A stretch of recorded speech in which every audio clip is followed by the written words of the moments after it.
Tak pokud jste nikdy nebyli ve Vegas, což asi většina z vás nebyla, tak toto je Vegas. V podstatě, jak vidíte, město má smysl koukat jen nejenom v noci, protože to se pak teprve všechno rozsvítí. A tady tohleto, to je Venetian takzvaně, to je takový obří hotel, tady vidíte, jak je velký. A vyniká v tom, že máte tady přímo před hotelem takovou lagunu, můžete se tam povozit na gondolách a rovnou nakupovat z té vody. Co je tady také zajímavé, je tady tento most. A ten je zajímavý tím, že je to takový ten typický benátský most, ale protože jsme v Americe, tak tam jsou jezdící schody, respektive jezdící pás, aby se chudáci Američani moc nenamohli a ten takovýto mostek zvládli. Jinak tady to je klasický strip.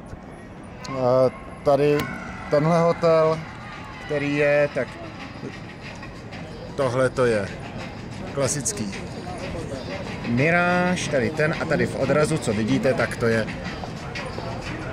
tady je Treasure Island. Ten má takovou specialitu, jsou tam piráti. No a tamhle dál, vidíte, tam je taky dál Mirage, pak zatím je Caesar Palace, dál je Mirage a spousta dalších. Tady tohleto by vás mělo asi tak přesvědčit nejvíc, že každý dolar, který v Las Vegas prohrajete, bude investován tady do těch papundeklových kulis. Ještě se podíváme na druhou stranu a na druhé straně tady je hotel Wynn. Tady se nedávno postavilo to druhé křídlo, to je hotel Encore. No a vidíte tady ty obří obrazovky, na kterých běží reklamy. Jsou to jedny z největších obrazovek, konkrétně tady ta na tom Wynnu. No to teď už ani tak moc nevypadá, ale před několika lety to byla největší LED obrazovka takové té volné instalaci. Ona je totiž hodně velká, navíc má i velmi jemné rozlišení. Opravdu tady ten displej Wynnu je zajímavý. No a já se teď vydám dál a kdybych něco našel, tak vám to natočím. No a teď jsem přešel pár kroků k Treasure Island a tady vidíte obří pirátskou loď.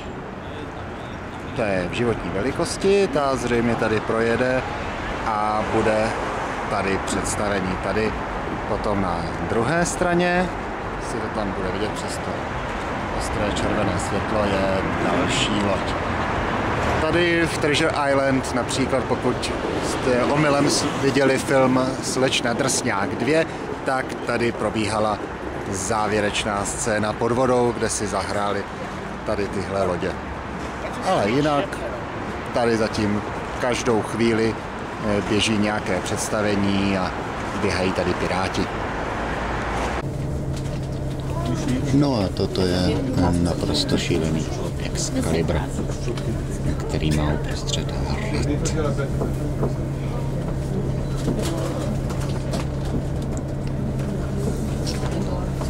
No, hned vedle něj je, tady vidíte, New York, mají tam sochu svobody.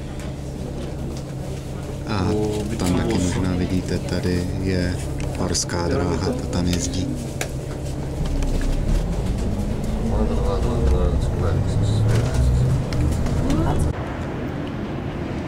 No a toto už je pohled z dolního konce stripu. Vidíte hotel Paris, který má takovou malou Eiffelovku. Potom tady je MGM, takový zelený hotel. Údajně prý jedno celé patro má David Copperfield, takže asi tak. Ten tam zrovna vystupuje a já už se tady přesouvám do hotelu Luxor, který má swingu a z vrcholu pyramidy svítí paprsek. A já bydlím tady v tomhletom hotelu, nebydlím ale v té pyramidě, to je hotel, ta pyramida, vidíte, tady jsou jednotlivé pokoje ale bydlím v části, která je vedle, ale je také součástí Luxoru. No a přímo před Luxorem je také tento obří obelisk.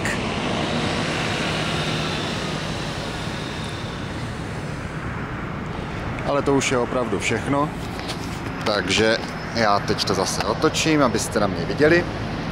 A tímto se s vámi pro tento večer loučím, byla to taková krátká prohlídka a zase někdy nashledanou.